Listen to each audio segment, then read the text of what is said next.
నమస్కారం ఫ్రెండ్స్. ఇప్పటికే చాలామంది పోర్ట్ఫోలియోస్ ఇంకా రెడ్‌లోనే ఉంటాయి. అంటే ఎర్ర రంగు పులుముకొని వాళ్ళ షేర్ పోర్ట్ఫోలియోస్ ఇంకా కొన్ని నెలల వరకు ఎర్ర రంగులోనే ఉంటాయి. కానీ నేను ఎంచుకున్న మెథడ్ వల్ల నా టోటల్ పోర్ట్ఫోలియో 5% లాస్‌లోకి వచ్చేసింది. అంటే మార్కెట్ 1 మంత్‌గా పడుతున్నా నా టోటల్ పోర్ట్ఫోలియో 5% లాస్‌లో మాత్రమే ఉంది. అదెట్లా సాధ్యం? చాలామంది A group stocks, recommended portfolios, sector specific portfolios, spread out portfolios కూడా రాబోయే 1.5 మంత్ వరకు దాదాపు రెడ్‌లోనే ఉంటాయి. అంటే లాసెస్‌లో ఉంటాయి. నేనెప్పుడు చిన్న investor, middle class investor, new investor, novice investor, ఆసక్తి గల ఇన్వెస్టర్, ఆకాంక్ష గల ఇన్వెస్టర్ గురించే నేను మాట్లాడుతూ ఉంటాను. నేను ఒక పర్టిక్యులర్ కంపెనీ గురించి ఎందుకు మాట్లాడను అంటే, ఆ కంపెనీ నా దృష్టిలో చాలా మంచి కంపెనీ అయ్యుండొచ్చు. నేను ఆ కంపెనీని మిస్‌రీడ్ కూడా చేసి ఉండవచ్చు. Because nobody is an expert in this uncertain world. ఇప్పుడు చూడండి, ప్రపంచమంతా ఏఐ వైపు వెళుతుంటే, ఏఐ గురించి డిస్కస్ చేస్తుంటే, ఏఐ స్టాక్స్ విపరీతంగా పడుతున్నాయి. అంటే దీని అర్థం ఏమి? That means whole world has misread AI అని అర్థమా? లేదా ఏఐ స్టాక్స్ చాలా వల్నరబుల్, సాఫ్ట్‌వేర్‌ని ఎఫెక్ట్ చేసే ఏఐతో పాటు సాఫ్ట్‌వేర్ సెక్టర్‌ని కూడా అంటే కుదిపేస్తుందా? అంటే 2 రాంగ్. చూడండి, మనము సోషల్ మీడియాపై, ఈ వెబ్‌సైట్ రికమెండేషన్స్‌పై, లేదా మన ఫ్రెండ్స్, మన వెల్ విషర్స్ చెప్పే స్టాక్స్‌పై పడి ట్రేడ్ చేయకూడదు. మీకు అరాకొరా ప్రాఫిట్స్ వస్తే అది న్యాచురల్ ట్రెండ్ అనుకోకూడదు. అనుకోకుండా ప్రాఫిట్స్ ఎలా వస్తాయో, మనం అనుకోకుండానే మన పోర్ట్ఫోలియో లాస్‌లో వెళ్ళిపోతుంది. అయితే దీనికి విరుగుడు లేదా?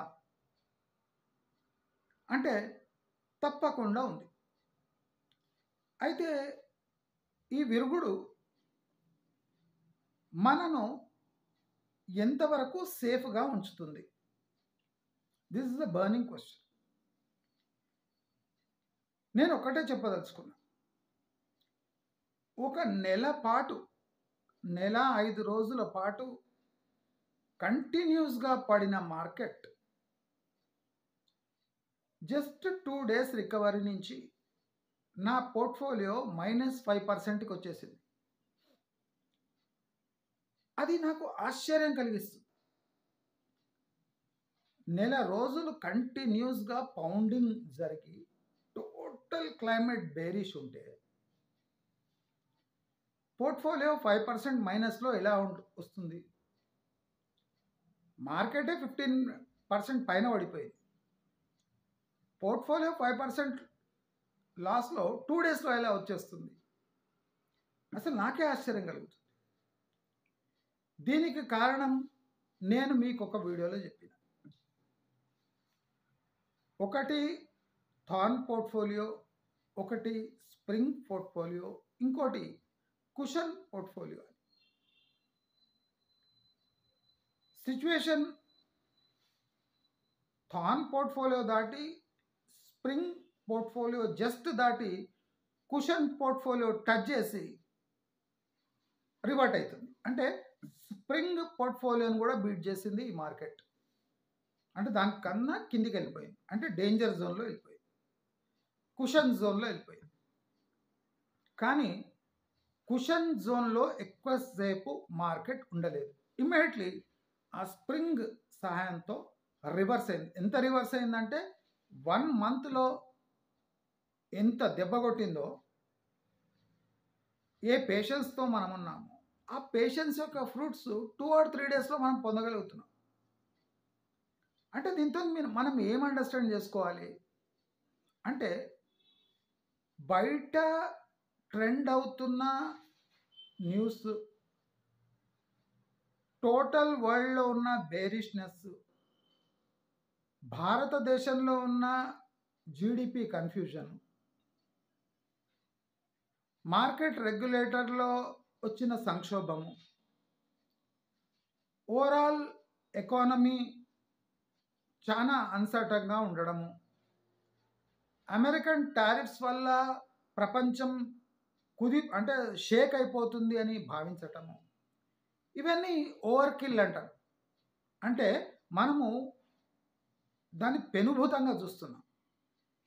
చూడొద్దా అంటే చూడాలి, చూడొద్దా అంటే చూడాలి, చూడాలా అంటే అంత పట్టించుకునే అవసరం లేదు. ఎంత కాంప్లికేటెడ్ ఉంటుంది. చాలామంది షేర్ మార్కెట్ అంటే జస్ట్ పోవడము, కంపెనీలు ఎతకడము, మంచి కంపెనీలో ఇన్వెస్ట్ చేయడము, ప్రాఫిట్స్ తీసుకోవడం, జనరల్ ఇలాగే చెప్తుంటారు.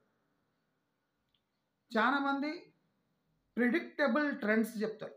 అంటే ఇన్ఫోసిస్ తప్పకుండా పెరుగుతుంది, రిలయన్స్ తప్పకుండా పెరుగుతుంది, విప్రో తప్పకుండా పెరుగుతుంది, అంటే అవి ఎట్లన్నా పెరుగుతాయి ఏదో రోజు కాబట్టి దాన్ని పట్టుకొని చెప్తే అయిపోతుంది. మీరు అదే చూడండి, ఈ కింద ఉన్న చిన్న mid cap, small caps stocks గురించి ఎవరైనా డిస్కస్ చేసినా అసలు అనామకుడు ఉంటాడు.